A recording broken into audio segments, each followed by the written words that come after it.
नमस्कार। वाल्मीकि रामायण के उत्तरकांड में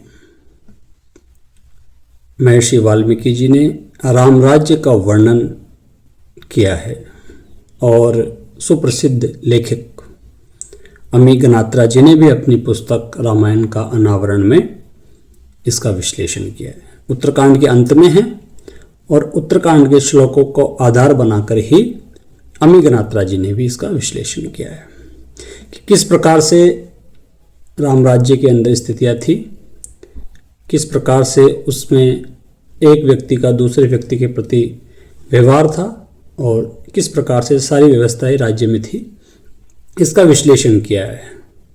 तो मैं आपको श्लोकों के माध्यम से फिर उसका अर्थ बताकर और लास्ट में उसका विश्लेषण बताऊंगा। आप पूरा वीडियो जरूर देखना। तो महर्षि वाल्मीकि जी ने जनता का सुख और संतोष पर जो श्लोक है उत्तरकांड में, वो ये है कि न पूषाम दोष संपन्नो न स्त्री नाम कदाचन न च व्याधि जन्म दुखम न चाघा ज्ञा भवेत क्वचित। अर्थ इसका ये है कि राम राज्य में न तो पुरुषों में कोई दोष या अपराध था और न ही स्त्रियों में।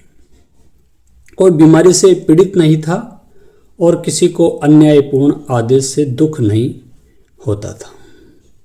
दूसरा जो श्लोक है वो दीर्घ आयु और स्वास्थ्य के बारे में कहा है महर्षि वाल्मीकि जी ने। वो ये है कि न चैष्मा वृद्धा बाला वा मृता प्रेत गृहम गता न चैष्मा मध्य मायुष्मान च अल्पायुनारो भवत।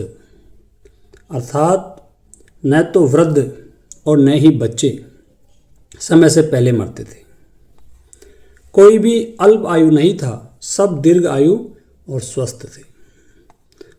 मित्रों, तीसरा जो श्लोक था वो समृद्धि और सुरक्षा को लेकर था।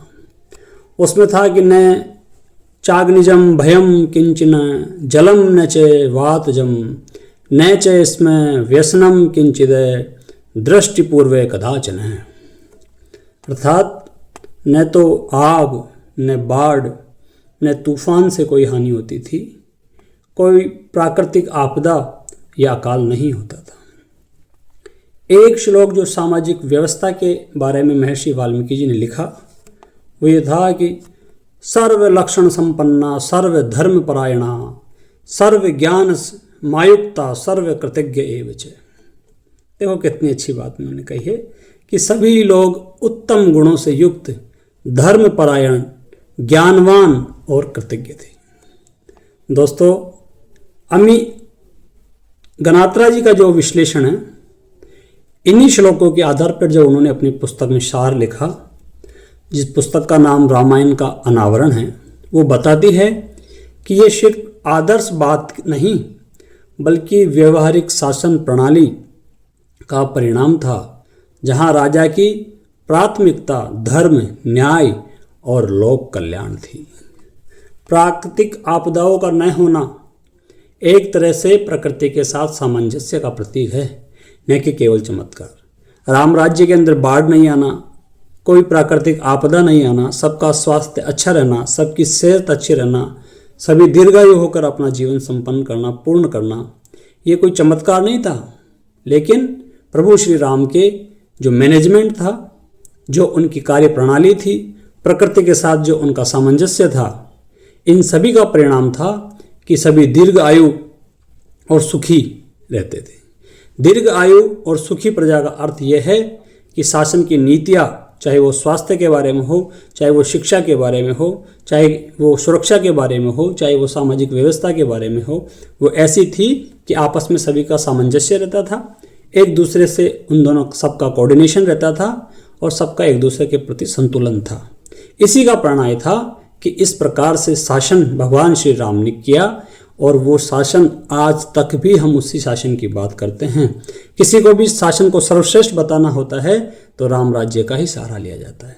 इसलिए इस प्रकार से राम राज्य का जो विवरण, जो विश्लेषण किया है, भगवान श्री राम का जो शासन था, महर्षि वाल्मीकि की जो रामायण है उसके मूल श्लोकों के साथ जो उत्तरकांड में उन्होंने बताया, उसका भावार्थ और उसका विश्लेषण अम्मी गनात्रा जी ने अपनी पुस्तक रामायण का अनावरण में भी किया। ये बहुत सुंदर पुस्तक है और बहुत अच्छे तरीके से इसका जो विवरण विश्लेषण किया गया है, इसके लिए अम्मी गनात्रा जी बधाई की पात्र है। और मैंने इसी प्रकार से आपको ये चीज़ साझा करी, क्योंकि मैं पढ़ रहा था तो मुझे ये भाव हुआ कि आप लोगों के साथ शेयर करता हूँ, साझा करता हूँ। आपको कैसा लगा मुझे ज़रूर बताइएगा कमेंट करके। और इसी प्रकार मानस की यात्रा मेरे साथ करने के लिए मेरे चैनल को सब्सक्राइब कर लीजिएगा। धन्यवाद। जय श्री राम।